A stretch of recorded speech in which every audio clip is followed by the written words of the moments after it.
मैं पंकज जैन, सहायक प्राध्यापक विधि BCS शासकीय PG कॉलेज धमतरी छत्तीसगढ़। आज मैं LLB पार्ट 1 द्वितीय सेमेस्टर के छात्र छात्राओं को उनके पाठ्यक्रम हिंदू विधि के अंतर्गत सेवायत एवं महंत के अधिकार और कर्तव्य के बारे में प्रकाश डालूंगा।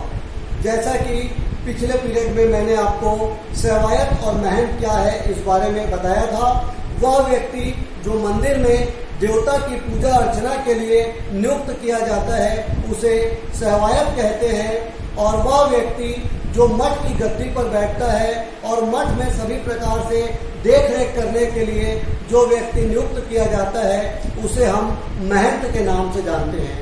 आइए आज हम देखेंगे कि सेवायत और महंत को क्या क्या अधिकार प्राप्त है। सेवायत और महंत के अधिकार। पहला, कब्जा और अभिरक्षा रखने का अधिकार। इन्हें यह अधिकार प्राप्त है कि वो मंदिर की संपत्ति पर कब्जा रखे। कब्जा रखने का यह तात्पर्य है कि मंदिर की संपत्ति को वो अभिरक्षा करे, मंदिर की संपत्ति की देखरेख करना, देवता की पूजा करना और मंदिर की संपत्ति का सभी तरह से व्यवस्था करना सेवायत का ही कार्य होता है। अतः सेवायत को चाहिए कि वो मंदिर की संपत्ति की पूरी अभिरक्षा करे। इसी तरह महंत को भी मठ में पूरा देख रेख और अभिरक्षा करने का अधिकार प्राप्त होता है। दूसरा, उपहार लेने का अधिकार। मंदिर में सेवायत को कोई बहुमूल्य हीरे जवाहरात लेने का अधिकार प्राप्त नहीं होता। उसे किसी भी प्रकार से केवल ऐसे उपहार लेने का अधिकार है जो कि खराब होने वाला है। ऐसी वस्तु जो कि शीघ्र ही खराब हो सकती है, ऐसा चढ़ावा जो जल्दी ही नष्ट हो सकता है, ऐसी वस्तु को प्राप्त करने का अधिकार सेवायत को होता है। तीसरा, अन्य संक्रामण। अन्य संक्रामण का मतलब है सेवायत या महंत को यह अधिकार नहीं होता कि मंदिर की संपत्ति का अन्य किसी को ट्रांसफर कर दे। उसे यह अधिकार नहीं है कि वो मंदिर या मठ की संपत्ति को अन्य जगह संक्रामण कर दे। किंतु यदि बहुत अधिक आवश्यकता हुई, बहुत अधिक विधि की आवश्यकता हुई, तो ऐसी स्थिति में सेवायत और महंत को यह अधिकार है कि वो मंदिर की संपत्ति का अन्य संक्रमण कर सकता है, किंतु वो भी बहुत अधिक विधि की आवश्यकता होने पर, अन्यथा नहीं। चौथा, देवता की पूजा अर्चना करना। सेवायत को यह अधिकार प्राप्त है कि प्रतिदिन मंदिर परिसर को साफ सुथरा रखे और देवता की पूजा अर्चना करे। यह कार्य सेवायत के द्वारा किया जाता है।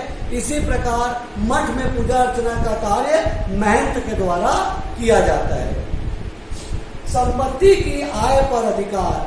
संपत्ति की आय पर सेवायत या महंत को कोई अधिकार नहीं होता, किंतु यदि मंदिर की संपत्ति को बचाने के लिए या वहाँ व्यवस्था के लिए सेवायत ने अपनी ओर से यदि कोई खर्चा कर दिया है, उसका कुछ व्यक्तिगत संपत्ति वहाँ पर लग गई है, तो वह उसको मंदिर की आय से प्राप्त करने का अधिकार रखता है। यदि मंदिर को अच्छी स्थिति में रखने के लिए या मठ को अच्छी स्थिति में रखने के लिए यदि इनके द्वारा अपनी व्यक्तिगत संपत्ति से कुछ खर्च किया जाता है तो इनकी आय से उसे वो प्राप्त कर सकता है। यह अधिकार सेवायत और महंत को प्राप्त होता है। आइए अब हम देखेंगे सेवायत या महंत के क्या कर्तव्य होते हैं। नंबर 1, व्यवस्था, शांति, भरण पोषण और पूजा। मंदिर या मठ की पूरी व्यवस्था करना, वहाँ आने जाने वाले लोगों के रुकने की व्यवस्था करना, मंदिर और मठ में यदि कोई आता है तो उनका भरण पोषण की व्यवस्था करना और मंदिर और मठ में पूजा की व्यवस्था करना, ये संबंधित सेवायत और महंत का दायित्व होता है। मंदिर में यदि प्रतिदिन पूजा की जाए, वहाँ पर व्यवस्था रखी जाए, देख रेख किया जाए, ये पूरा कर्तव्य सेवायत का है और मठ में यही कर्तव्य महंत का है। आय व्यय का हिसाब। मंदिर में कितनी आय हो रही है, कितना व्यय हो रहा है, इसका पूरा पूरा हिसाब सेवायत को रखना होगा।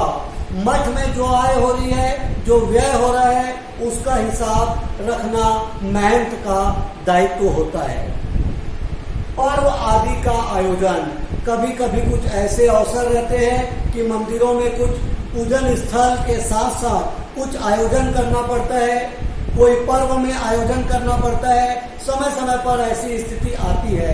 तो इस प्रकार के महत्वपूर्ण आयोजन करना सेवायत का दायित्व होता है और इसी तरह से मठ में इस प्रकार का व्यवस्था करना महंत का दायित्व होता है। और चौथा है न्यासवत कार्य। एक तरह से सेवायत की स्थिति न्यासी की तरह होती है। जिस तरह न्यासी जो होता है वो न्यासकर्ता की ओर से संपत्ति को प्राप्त करता है और हिताधिकारी के लिए संपत्ति को वो धारण करके रखता है और संपत्ति की आय में जो भी प्राप्त होता है आय, उसे वो हिताधिकारी को देता है। इसी तरह सेवायत का जो स्थिति है एक तरह से न्यासी की तरह होती है। भले वो पूरी तरह से न्यासी नहीं है, लेकिन चूंकि मंदिर की संपत्ति उसके कब्जे में रहती है, उसकी कस्टडी में रहती है, उसकी अभिरक्षा में रहती है, अतः जो दायित्व न्यासी का होता है एक तरह से वही दायित्व सेवायत और महंत का भी होता है। तो आज हमने धार्मिक विन्यास के अंतर्गत सेवायत और महंत की स्थिति को जाना। अंत में मैं समरी के रूप में बता दूं कि सेवायत वही व्यक्ति होता है जो मंदिर में संस्थापक द्वारा नियुक्त किया जाता है और जिसके द्वारा मंदिर में देवता की पूजा अर्चना, देख रेख, व्यवस्था बनाए रखना, शांति का वातावरण बनाए रखना, ये सारा कार्य जिसके द्वारा किया जाता है उसे सेवायत कहते हैं। इसी तरह वह व्यक्ति जो मठ की गद्दी पर बैठता है, मठ के सारे कार्य को संपन्न करता है, आय व्यय का हिसाब रखता है, मठ में आने जाने वाले लोगों या शिष्यों को शिक्षित करता है, ऐसे व्यक्ति को महंत के नाम से जाना जाता है।